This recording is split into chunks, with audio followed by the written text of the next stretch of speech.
Camp के अंदर जाते हैं। वहाँ वो साइंटिस्ट प्रयोग करने में लगे होते हैं। गांव वालों को देखकर वो डर जाते हैं। हमने कुछ नहीं किया, अब हमें छोड़ दो। अगर तुमने कुछ नहीं किया तो इतना डर क्यों रहे हो? क्या छुपा रहे हो? तुम दोनों इस जंगल में क्या कर रहे हो? फिर कैंप की तलाशी करने पर उन्हें वहाँ दबी हुई कालू और शामू की लाशें दिखाई देती है। अरे भाइयों, अरे यहाँ आओ, देखो कालू और शामू यहाँ है। फिर गांव वाले उनकी लाशें देखकर चौंक जाते हैं। अरे कमबख्तो, ये तुमने मेरे पति के साथ क्या किया है? जल्दी बता। फिर साइंटिस्ट उन्हें पूरी बात बताते हैं। उनकी बातें सुनकर सब गांव वाले चौंक जाते हैं। नहीं, ये सच नहीं है, ऐसा नहीं हो सकता, नहीं हो सकता। मेरी बात का विश्वास करो, हम सच बोल रहे हैं। हम अपनी पूरी कोशिश कर रहे हैं और बहुत ही जल्द हम टीका बना लेंगे जिससे हम कालू और शामू को फिर से जिंदा कर सकेंगे।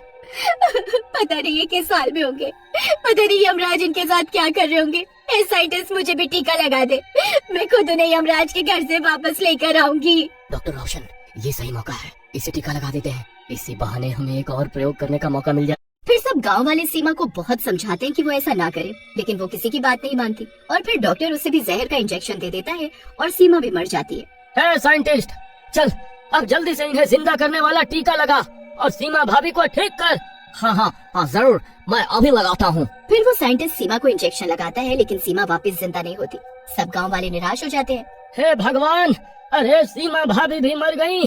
अरे नास मीटर साइंटिस्ट, ये कैसा प्रयोग कर रहा है तू?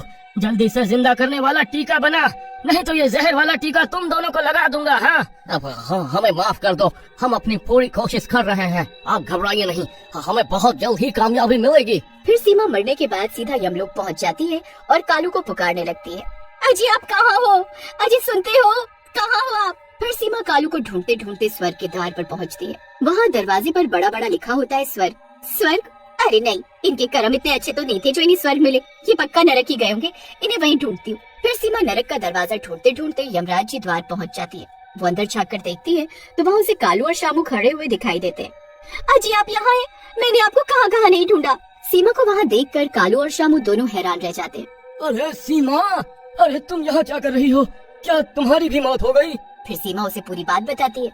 चलो जी, मैं आपको लेने आई हूँ, चलिए मेरे साथ घर चलते हैं। कोई कहीं नहीं जाएगा, यहाँ जो भी आता है वो वापस नहीं जा सकता। यहाँ से तुम या तो स्वर्ग में जाओगे या नरक में।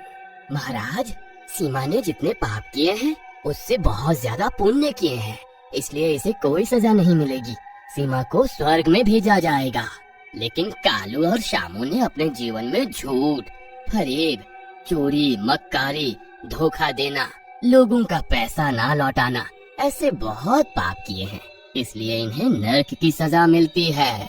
अरे मर गए रे, मुझे नरक में नहीं जाना और मैं लोगों का सारा पैसा लौटा दूंगा। बस मुझे एक बार धरती पर जीवित भेज दो। अरे मैं सुधर जाऊंगा, मुझे नरक मत भेजो।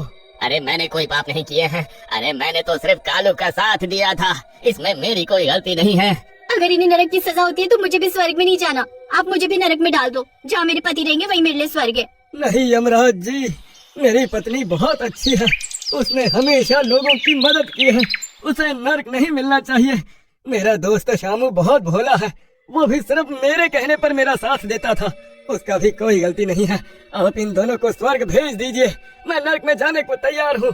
आप शामू के हिस्से की सजा भी मुझे दे दीजिए।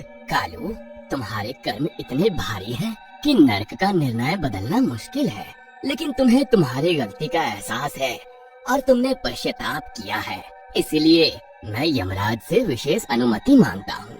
यमराज थोड़ी देर सोचते हैं और फिर मुस्कुराते हैं।